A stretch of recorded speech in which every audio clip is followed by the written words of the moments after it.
Every thought you repeat, every emotional pattern you rehearse, every behavior you practice becomes part of the architecture of your brain.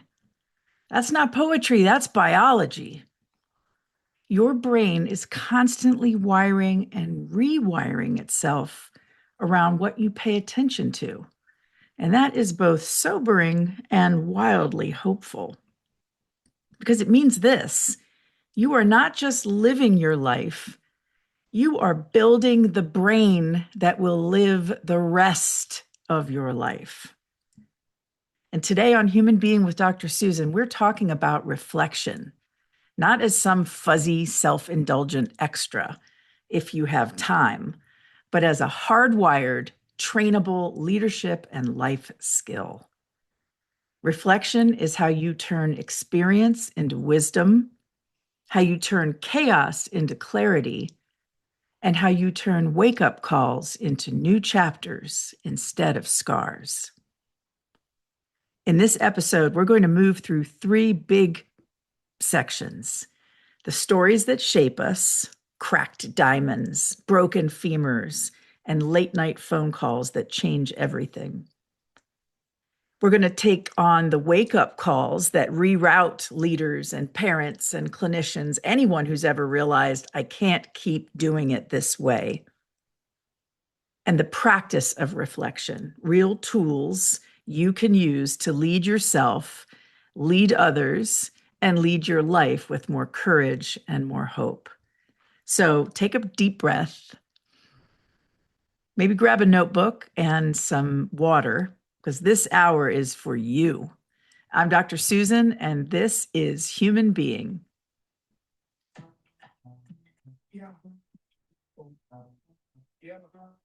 Human being, forward go, on your path, side human being, face the sun, take your chances, blow it warm. Human being, who you are, meant to be, going far. Choose your journey, find your flow, light from inside. Now you know. Here we go. Now, reflection rarely walks in politely to your life. It doesn't knock. It doesn't wait for you to clear your calendar and light a candle and post a quote about self-care. Reflection happens when it decides you're ready. Sometimes reflection taps gently, and sometimes it crashes through your consciousness like a wave. And sometimes, if the universe is feeling poetic, it arrives as a 94-year-old man in a hospital bed, smiling beside a bright yellow vase. In this first segment, I want to take you into three stories that reveal what reflection really does, how it awakens us, disarms us, reconnects us, and heals us in ways we never see coming. These stories are not decorative. They are the emotional blueprint for this episode on reflection. Reflection is not about nostalgia. It's about navigation. And these stories are my compass. First, let's talk about the drive home wake-up call. There's a kind of human experience so universal that we hardly even talk about it. Imagine this. You're driving home. You pull into your driveway, you turn off the car, and suddenly you realize, I have no memory of the last 10 minutes.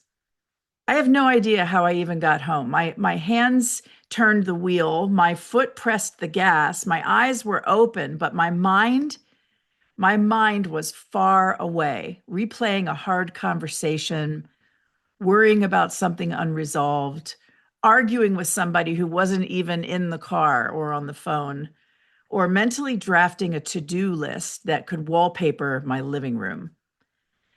We call this autopilot, but it's more than just distraction. Very often, this is involuntary reflection. It's your brain tapping you gently or not so gently on the shoulder and saying, hey, something needs your attention. You can't outrun this one. Leaders who ignore these moments eventually break. I did. Leaders who honor these moments evolve. I did that too.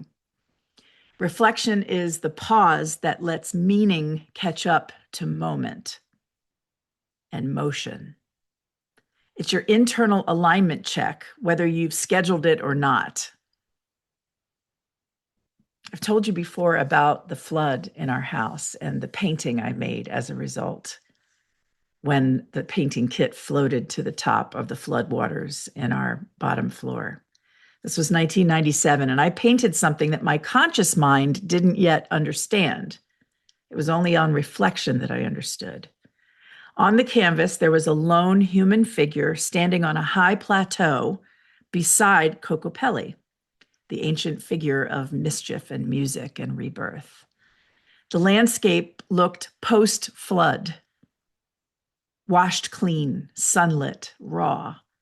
The sky was bright, but the ground still carried the memory of the storm.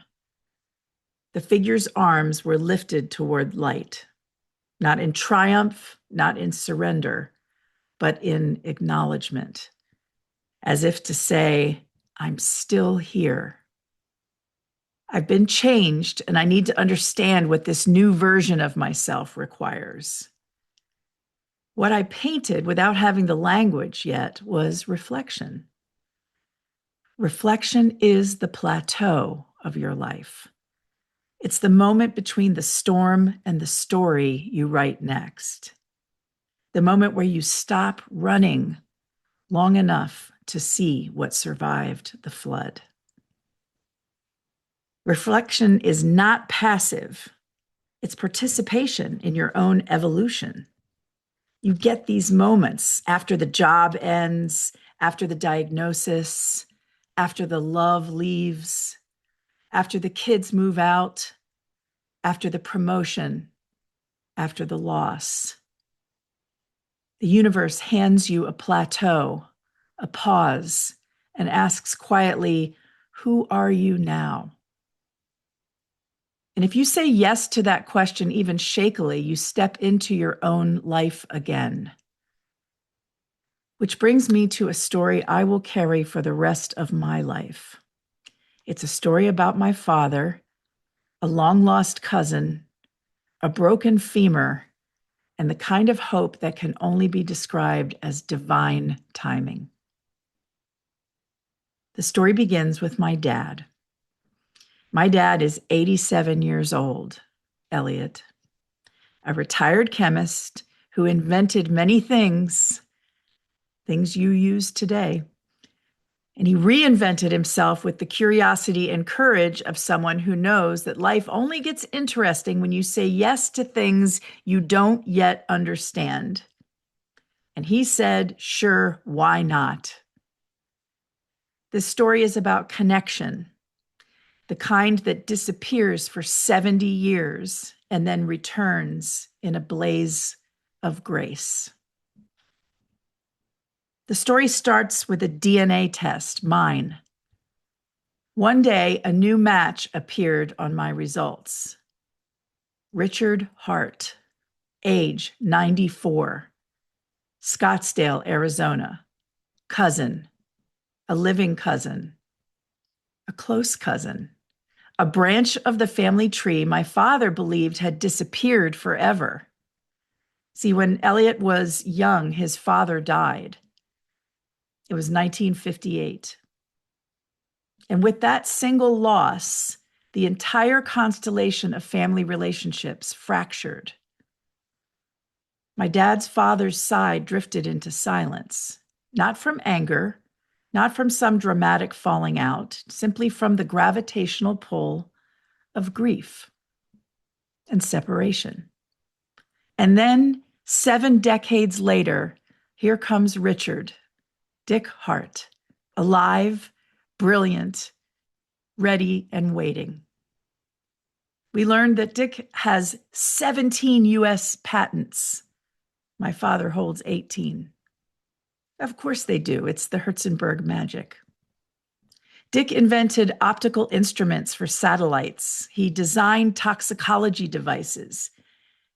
He invented the original intoxilizer, the breath alcohol meter used to this day by law enforcement. Then he became an optometrist for fun and a physicist after that, and then a travel adventure writer. This is the kind of eccentric genius that makes perfect sense when you share DNA with it, knowing my dad. So one night we arranged for my dad to call Dick Hart. After 70 years, he called him. And Dick answered. Two elderly men linked by blood but separated by fate. They found each other again. And in that one phone call, something ancient reopened. Names poured out like Jill, Alan, Renee, Lee, Max. Cousins Dick had last seen as children. My dad said you could hear him light up. You could hear memory stitching itself back together. Dick called him. They set a date for a Friday Zoom call, a reunion, a moment, a miracle, where we're going to bring the families together. And then life intervened. Dick fell. He broke his femur.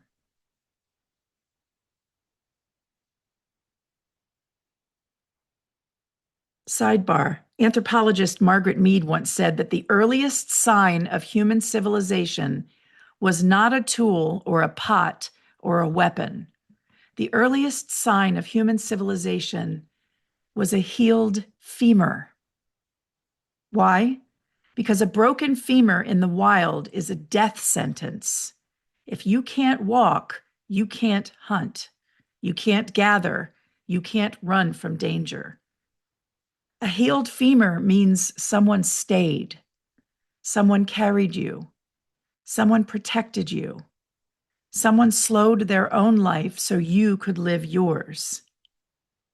A healed femur is proof of compassion, proof of community, proof of humanity. So when my cousin Ari called to tell us Dick had broken his femur, I didn't hear tragedy. I heard meaning. A signpost, a symbol. Dick survived the surgery. He was going to heal. He was cared for wholeheartedly by his daughter Liz, by nurses, by strangers who instinctively understood that he was worth saving. We sent him a ridiculous bouquet of bright yellow flowers in a ceramic smiley face vase, because sometimes hope needs a prop. Liz sent back a photo of Dick in his hospital bed, smiling gently beside that vase, a soft smile, a grateful smile, and one that said, I still belong to someone.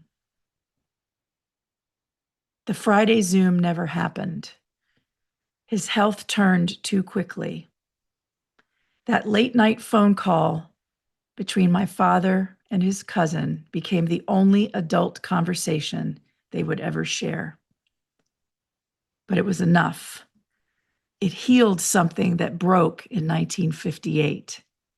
It restored an entire branch of family my father thought he'd lost forever. And it reminded both men that blood remembers itself. And it reminded me that hope doesn't operate on our timeline. It arrives exactly when it decides we're ready. So now the reflection, the thread that binds these stories together.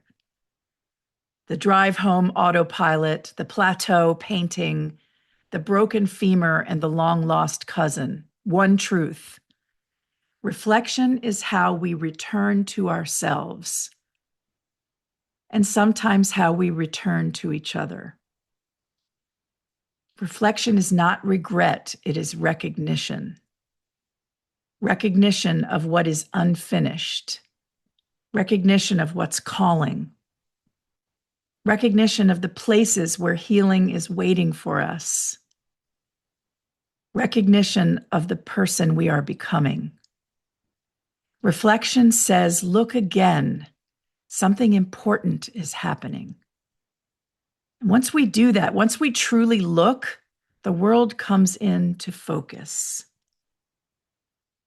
Now that your heart is fully seated in this conversation, it's time to bring in the science, psychology, and leadership wisdom to help us make sense of it all. Wake-up calls. When life forces you to pay attention. Have you ever had a wake-up call? You might even have had a wake-up call recently. You might be in the middle of one right now and not even know it. There are moments that split life into before and after. Moments when the story you've been living collides with the truth you've been avoiding, or the truth you didn't even know. Moments that refuse to be politely ignored or postponed. These are wake-up calls. Sometimes they crash into your world like a freight train. Sometimes they whisper at first, quiet signals you brush off, until they finally roar so loudly you can't pretend anymore. Every leader, every parent, every clinician, every human being who has ever outgrown an old version of themselves knows what it feels like. The jolt, the shake, the breathtaking pause where everything familiar falls away and the question becomes brutally simple. Now what? Wake-up calls don't exist to punish you.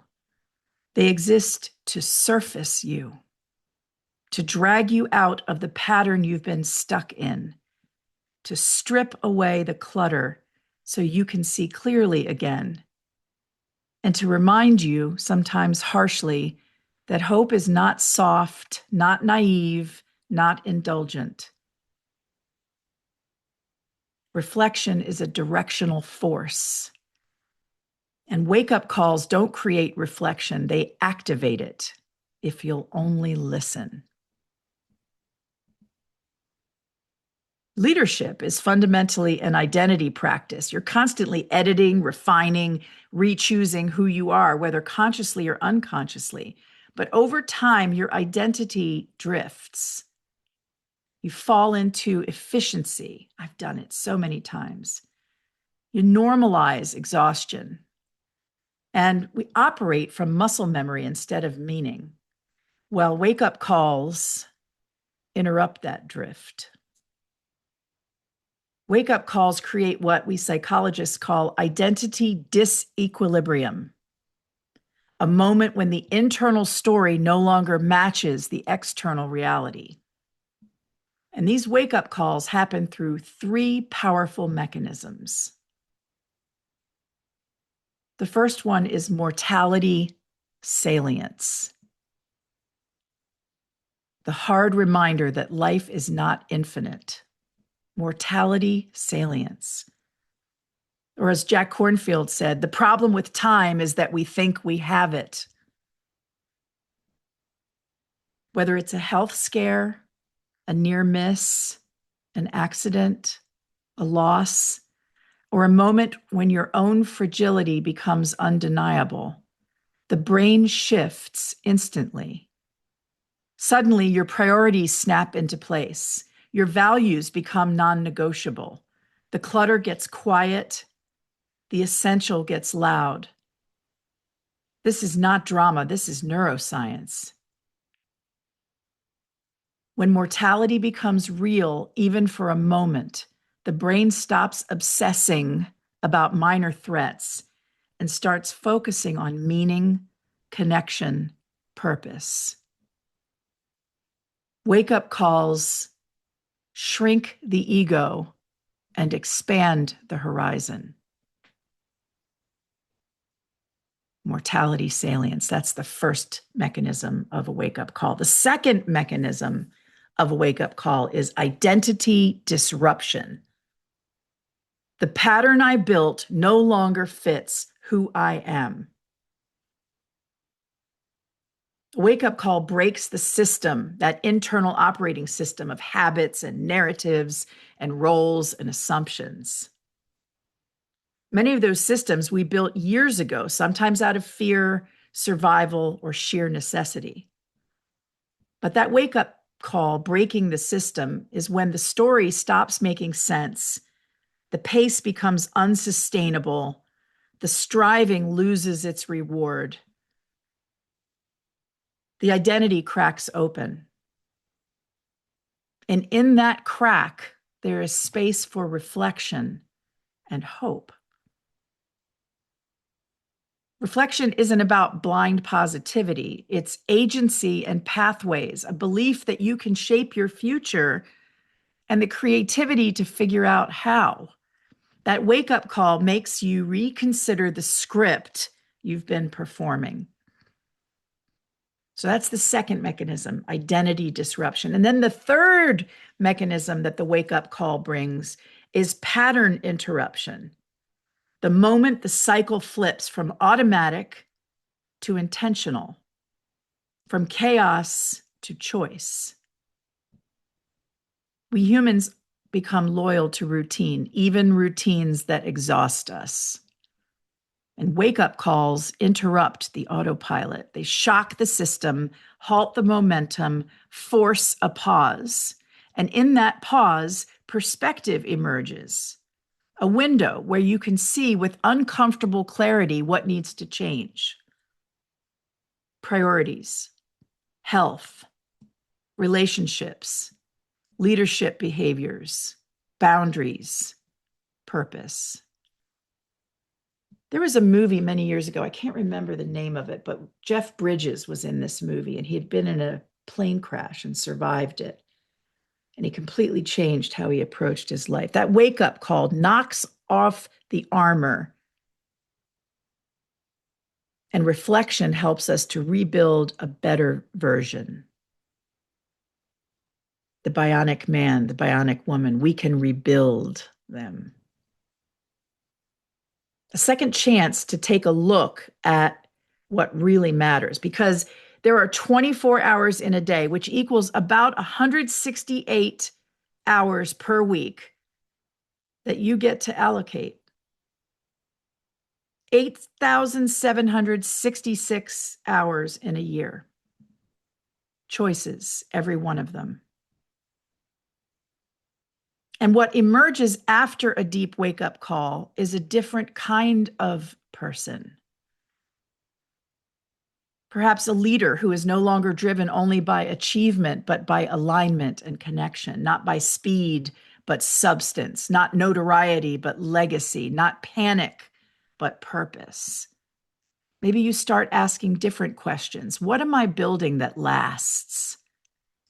How do I use my platform to lift others? What will my kids remember about me? What kind of ancestor am I becoming?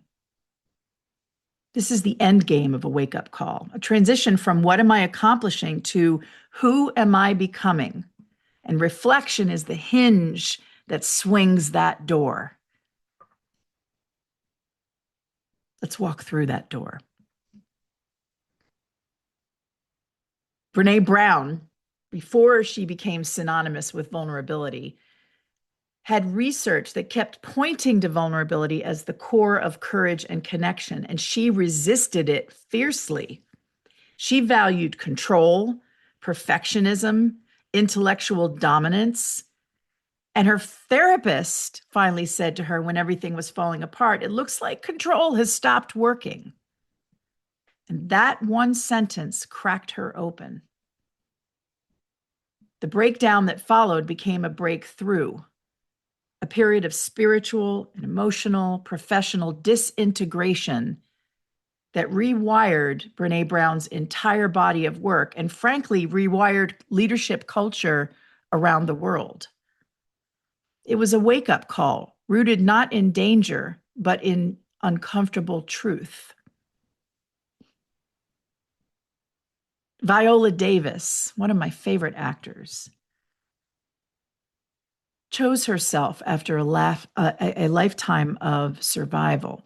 If you know Viola Davis, you know she grew up in severe poverty. She navigated trauma, racism, hunger, instability.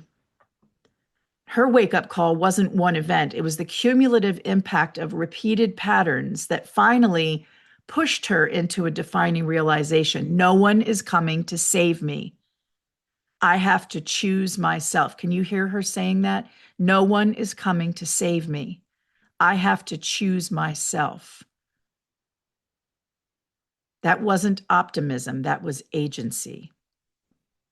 And she poured that agency into training, tenacity, mastery. Her leadership on screen and in activism and in storytelling was born from a lifetime of wake-up calls that sharpened her self-belief. Wake-up calls make leaders braver, softer, steadier, more human. Reflection makes those changes sustainable. Being with me today is an invitation for you to reflect and change your area of focus from what's wrong to what's possible. What if you could just make that tiny change from what's wrong to what's possible? Leaders are wired to fix problems. It's part of the job description, the culture, the expectations, the brain. But constant exposure to risk, urgency, and responsibility can lock you into a deficit focus. What's broken? What's missing? What's wrong? Who's late? What needs to be fixed? You become a professional firefighter and your nervous system is permanently on high alert. You know I'm talking to you. Wake-up calls expose the limits of that way of living, and they make a leader realize fear doesn't sustain you. Hope through reflection does. So why do leaders get stuck in the what's wrong deficit mindset? Why don't we just say, I'm going to focus on what's possible and be done with it? There's 4 reasons why we stay in a what's wrong mindset. Number 1 is negativity bias. The brain flags threats 5 times more urgently than opportunities. Negativity bias. My friend Katheria and I spoke once about how we could line up 99 people to say how amazing we are and how awesome our work product was. And one person could have a little bit of constructive feedback or, heaven forbid, negative review. And what am I going to remember at the end of the day? What am I going to obsess about, ruminate on? Am I going to honor those 99 people who found value in what I did or brought or am? Or am I going to hyper-focus on that one person who had beef? Second reason why we get stuck in a deficit mindset of what's wrong is organizational pressure. Leaders are rewarded for problem solving, not for pausing and reflecting. But what if, starting today, we could change that and make reflection a superpower because of the indirect results it can create, not just the direct, visible, tangible, immediate results? Organizational pressure. The third reason we get stuck in what's wrong is perfectionistic identity loops, where our worth is tied to fixing, not creating and reinventing. Perfectionism is a false promise, and it's actually a form of hiding from our beautiful, imperfect self. And then the fourth reason we get stuck in what's wrong mindset is survival mode decision-making. Chronic stress narrows your field of vision. You actually see fewer solutions because you are so cortisol pumped up from stress that you're only running from one stone of stress and what's wrong to the next stone. You don't see the lily pads of hope all around you. But a wake-up call snaps a leader out of that trance. And reflection can do three things. It can provide perspective, direction, and courage. Reflection can provide perspective that reframes challenges as data, not personal failure. That didn't go well. What insight could I take? That perspective. One thing I love, my coach said to me, what if this isn't happening to you? What if this is happening for you? What is this situation here to teach you or unlock in you? I love that. Perspective. That's one thing reflection does. A second thing that reflection does is it provides direction. It asks, what's the next right step from here? Take the hit and bounce, my old boss used to say. What direction are you going to bounce in? Or are you just going to slow tap on the floor until the ball stops? No, take the hit and bounce forward. And then the third thing that reflection can do for us is courage. It fuels vulnerability, boundary setting, and truth telling. The closer you can get to being your true, authentic, vulnerable self, the more you live in your truth and the stronger you get, and the less protected you feel you have to be everywhere you go, and the less perfectionistic you fool yourself into believing you must be in order to be enough. Reflection is a leadership skill. Reflection allows us to name reality without dramatizing it, to clarify what matters most, to create pathways instead of panic, and to choose presence over pace. Reflection helps us reset strained relationships instead of writing people off. It helps us to delegate with trust instead of control and lead with legacy, not ego. And finally, it helps us to make decisions from values, not fear. So if a wake-up call cracks us open, reflection is how we decide who we're going to be next. In the next segment, we're going to zoom in on the science of reflection, and it's really cool, nerdy science that you're going to dig. I want you to stay with me.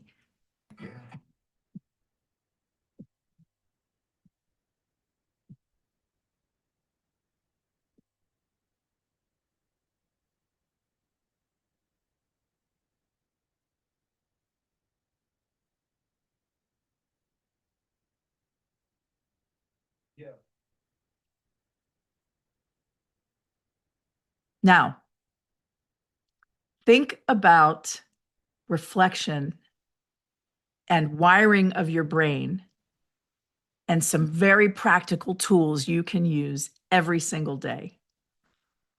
To start, here's a truth we don't like to admit, that holding a grudge feels powerful. Have you ever held a grudge? It feels powerful right up until it hollows us out. A grudge is a story we keep rehearsing because we didn't feel seen or valued or protected or respected. It's the brain's attempt to finish a chapter that never got the ending it deserved. But here's the reality. Every time we replay that hurt, we reinforce the neural circuitry of pain, not resolution. And that is the trap. A grudge tricks us into believing it's a shield, but shields are heavy and most of us are tired. So let me offer you a reframing. A grudge isn't proof of strength. It's evidence of an unmet need. Maybe you needed an apology that never came. Maybe you needed clarity that you didn't get. Or you needed someone to say, I understand why that hurt. When we name the unmet need, the grudge loosens. When we get curious, the story starts breathing again. That stale old story we cram into the corner of our heart and leave there for cobwebs to take over. When we choose perspective over resentment, we reclaim our agency and wipe the cobwebs off the corner of our heart and let the light in. Letting go isn't letting someone off the hook. It's unhooking yourself from a moment that no longer deserves front row seating in your life. There's a quote that cuts through the noise. I wish I knew who said it so I could give them credit. Holding a grudge is like drinking poison and expecting someone else to die. That's blunt, and it's true. The only person absorbing the toxin is you. And here's the forward-looking kicker. Your future cannot afford to carry the weight of someone else's past behavior. Reflection is your leadership reset button as the CEO of your life. Reflection is how you shift from rumination to intention, from defensiveness to direction. You ask yourself, what kind of person do I want to be? And is this resentment fueling that vision? So today I want you to just ask yourself for a moment, what part of this grudge is mine to release? And what part was never mine to carry? Lighten your load. Your path forward deserves both of your hands free.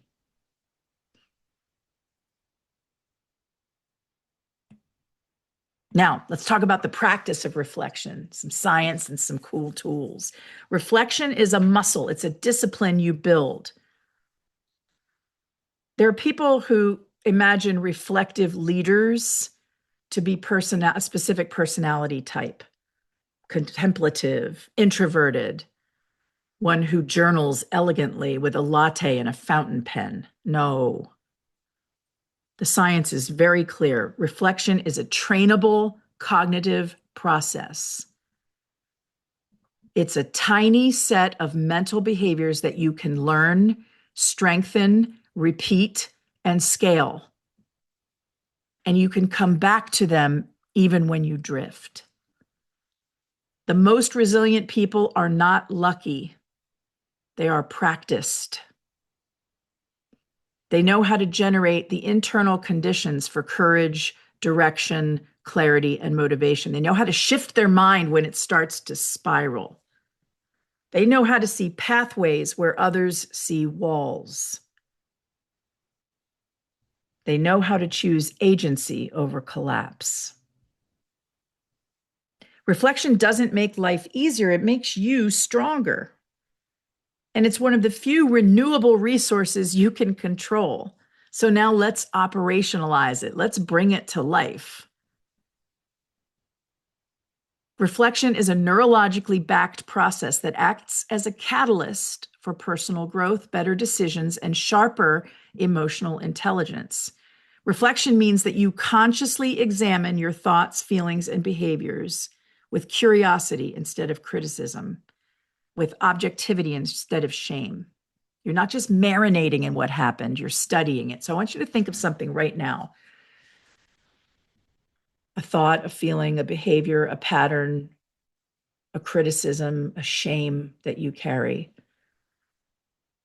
And I'm inviting you to look at this situation with curiosity. Quiet, gentle curiosity, not judgment. See, effective leaders don't wait for reflection to show up on its own. They engineer it. They schedule white space. They run after action reviews. They pause long enough to interrogate their own narratives because they know the cost of unexamined resentment is high. It trips you up. Unexamined resentment distorts your judgment, compromises trust, and quietly taxes every decision you make. Reflection is not an indulgence, it's operational hygiene. Check out this story. Bartlett's War of the Ghosts study. So back in 1932, psychologist Sir Frederick Bartlett ran a study that completely changed how we think about memory. He had British students read an unfamiliar Native American folk story called The War of the Ghosts. It was full of images that didn't fit the British students' cultural frame: ghost warriors, strange wounds that didn't hurt, canoes, visitations. He then asked the British students to recall the story 15 minutes later, days later, years later. Now, not surprisingly, the longer the delay, the less accurate the recall. But here's what mattered about this study: the errors weren't random. Students unconsciously changed the story to fit their own mental models, their schemas. Canoes turned into memories of boats. The eerie something black that signaled death simply disappeared. Ghost warriors became ordinary men in their memories. They weren't retrieving a file, they were rebuilding a story in their head. And every time they remembered it, they reauthored it. That's what you and I do when we reflect. We're not playing back security footage. We're reconstructing events using our memories, our current emotions, our beliefs. Which means reflection is powerful, but it's also biased. If you always reflect through the lens of, I'm not enough, my wife doesn't care, my kids are lazy, my boss is a jerk, guess what your reconstructed story will say over and over again? My invitation is for you to become conscious of the lens you're using. Focusing on the good is not fluff, says Captain Fluff. Most of the changes that matter in our emotional life happen at the level of the synapse, that tiny little gap when one neuron passes a message to another. And when two neurons fire together over and over and over, their connection strengthens. You might have heard it as digging neural pathways. The receiving neuron literally adds more receptors, and the threshold for activating that pathway gets lower. The circuit becomes a fast lane. This is long-term potentiation, the basis of learning and memory. And what that means in real life is every time you ruminate on a worst-case scenario, your brain gets more efficient at catastrophizing. Every time you rehearse self-criticism, your brain gets better at tearing you down. Words matter, people. Every time you make space for gratitude, meaning, or small moments of beauty, your brain gets better at noticing those. So which are you going to choose? The idea that focusing on the good can shift the architecture of your brain is not motivational fluff. It's an accurate description of neuroplasticity. We've talked about that. And when you choose to look for what's working, not just what's broken, you activate pathways associated with positive emotion, reward, meaning, and resilience. And over time, your brain begins to prefer those pathways. Optimism, steadiness, regulation start to feel more natural and automatic. That's the quiet magic of the brain. Transformation isn't just psychological or spiritual, it's mechanical, it's electrical and chemical, and yes, still deeply mysterious. But meditation, gratitude, mantra, prayer, visualization, I don't care what you choose. Any one of these tools helps to shape and reshape consciousness. And now neuroscience can explain part of why they work. And that's good news, because if your brain can learn despair, it can learn hope. Reflection is built, not born. Let's do some right now. Let's build reflection. It's trained, it's strengthened, it's reinforced, it's repaired, it's reactivated. Just like muscles, just like leadership, just like trust. It's something you can cultivate through clarity, conversations, boundaries, courage, meaning. It's not yoga studio fluff, although I dig it. It's a competency. There are many ways to categorize reflection, but here are a few useful ones I want you to think about. The first one is reflection by time. There's three ways to reflect by time. There's reflection in action, reflection on action, and reflection for action. Reflection in action is actually doing it, thinking while doing. You adjust in real time because you're paying attention. Right now, if you were to straighten up your posture, because you know that that will help with your digestion, that's reflection in action. Reflection on action is looking back afterwards to learn. How did that go? What do I think about what happened? And then third reflection with time is reflection for action, using what you've learned to plan future moves. And then there's reflection by method. This is one of my favorites. Anybody who's ever worked with me knows that I am constantly asking three questions. What? So what? Finish it. Now what? Right? What is the data? What happened? It's the facts. It's the numbers. So what? What does it mean? Who cares about the number 7? Is that a good number because we are 7% up, or is that a bad number because we lost 7 people? So what? And then now what is where the decisions come. Now, what are we going to do with that insight? These are 3 ways to reflect. I want you to use what, so what, and now what the next time novel information comes in that is either upsetting or exciting or activating in some way. What is happening? So what does it mean to me? And now what do I want to do about it? When we reflexively get into that same argument with our spouse, of course, I'm totally not guilty of this, over and over again, we're going straight from the what to the now what. We're not taking time to pause and reflect. I'm so guilty of this. I have my old mental models and I jump right into the now I've got you game with my loved one instead of maybe there's context to what's going on. A practice you can use is called next best move. This comes from addictions research. You'll hear what's the next right thing. Don't try to focus on tomorrow. All you have is today. What is the next right thing? Not how do I fix my entire job by Friday? What's the next right move I can make from where I am?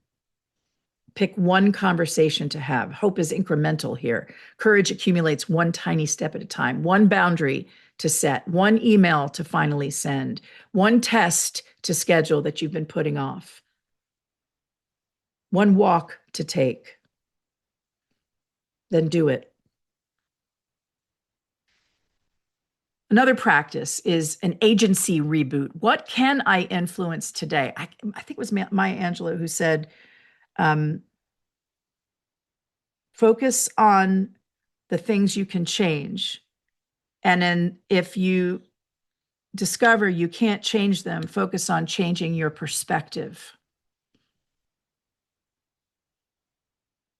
Take a mental blank page, or even if you have paper in front of you, divide it into 3 columns on that blank page. What I control, what I influence, what I release. Things that are purely within my control are usually my actions, behaviors, thoughts, right? What I control, what I influence, that's my intersection with the world. And then what I release, which is the foolishness I wrap myself in, thinking that I can change someone else's attitude, beliefs, behavior. You can't do it. Release. Focus on what you can control and what you can release, because not everything is yours to carry.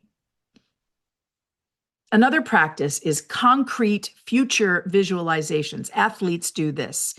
Mental rehearsal. And be the ball. Imagine yourself measurably, visually, viscerally in the future you actually want. Not a fantasy, but a specific, believable picture. What is one measurable behavior that future me does regularly? Maybe future me speaks up once in every meeting. Maybe future me leaves the hospital on time 3 days a week. Maybe future me walks 3 times a week. Maybe future me takes a deep breath and pauses for what, so what, and now what the next time my friend and I get into a heated conversation. Pick one behavior and try it. That reflection becomes real through alignment. Here's another one to challenge your thinking. When you're reflecting and you find yourself spiraling into negative thinking, use the think model. I know you've seen this on Instagram. It's a powerful one and it's so simple. Think. Before you speak, email, post, or run your words across somebody that you're frustrated with, use the think filter. Is it thoughtful? Is it helpful? Is it inspiring? Is it necessary? Is it kind? THINK. T, is it thoughtful? H, helpful. Will it help this person or yourself actually move forward, or is it just venting shrapnel? Inspiring. Does it uplift, clarify, build, even if it's a hard truth? N, necessary. Does it really need to be said right now by you in this way? Or do I need to use wait, WAIT? Why am I talking? And then finally, is it kind? Is it respectful and humane, even if direct? This isn't about being nice. It's about being intentional, using reflection, micro reflections in a moment.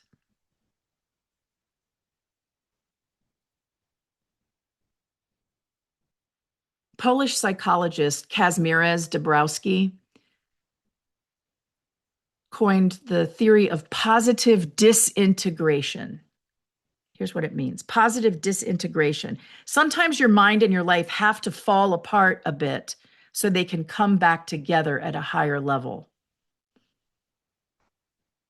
Military uses this. We break you down and we rebuild you. Woodworking. Sometimes you have to break the bond and route it out before you can refill it to make it stronger. Crises can become a catalyst. You disintegrate your old identity, your old worldview, and then you reintegrate around new or refreshed values. And some symptoms we label as problems like anxiety, restlessness, even neurosis can be signs that your old way of being is becoming obsolete. It no longer fits your deeper new self. Think about things you've had anxiety or restlessness about. What if those problems are signs that you're changing, that what matters is evolving? Dabrowski described development as moving from an egocentric way of living to an altruistic, values-driven one, from instinctual reaction to conscious, chosen response.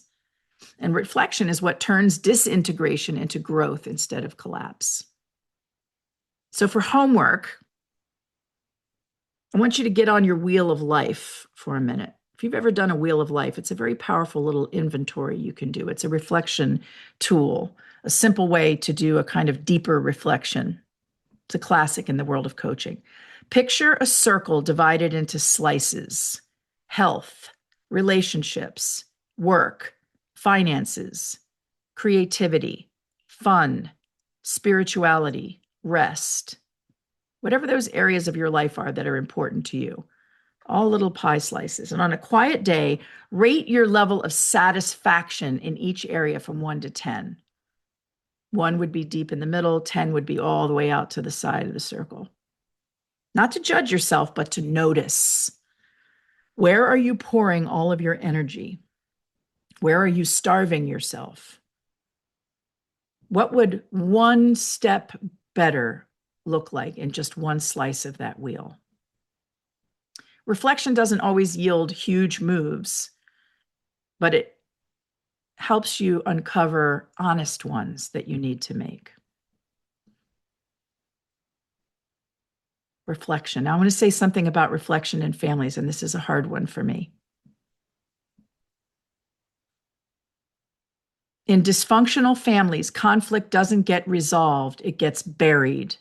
polished over. People pretend it never happened and call it forgiveness. Move on like nothing broke. Pain gets swept under the rug. Accountability becomes you're attacking me. Bravery becomes why are you stirring things up? And you learn to stay silent just to keep the peace. But silence isn't peace, it's survival. And healing starts the moment you stop mistaking pretending for love. So reflection in this context might look like, what patterns did I inherit about conflict? What was I taught about raising concerns, about apologizing, about telling the truth? And do I want to keep those rules? This kind of reflection is not comfortable, but it's how generational cycles finally crack. Speaking of cracking cycles, close your loops.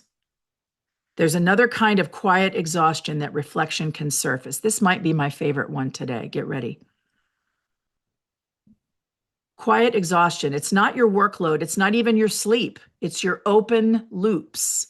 The text you haven't answered, the apology you owe, the decision you're avoiding, the conversation you keep postponing. These run in the background of your mind all day and drain your battery like open tabs. If I were to come and look over your shoulder at your computer right now, how many tabs do you have open in your metaphorical life?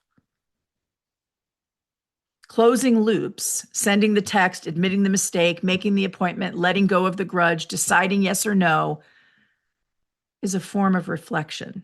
So I want you to ask yourself, what am I carrying that I don't need to carry into next week? And then you gently lay it down. Because mental clutter is more exhausting than physical work could ever be. And here's a little real talk. That pile of paper sitting on your desk, that isn't clutter. It's a collection of delayed decisions.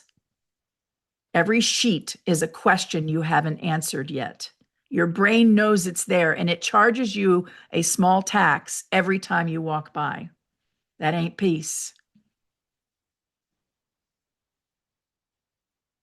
There is a particular kind of peace that comes from no longer trying to control everything, from accepting that some things are beyond your power, and from focusing and reflecting on what you can change. Your reactions, your boundaries, your choices, and releasing the rest. And that surrender is not weakness, it's wisdom. Reflection is where you decide what to keep holding and what to finally lay down. John Dewey said, we do not learn from experience, we learn from reflecting on experience.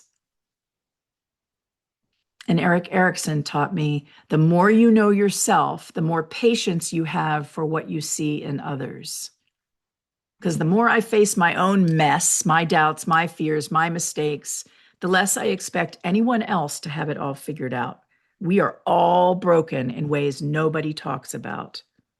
And understanding that makes it easier to offer grace instead of judgment. Patience isn't weakness. It's the quiet strength of knowing we are all learning, failing, and trying. So before you judge someone else's story, spend that reflection energy and remember you don't see their full picture, what's under the iceberg, just like they don't see yours. Reflection broadens your compassion.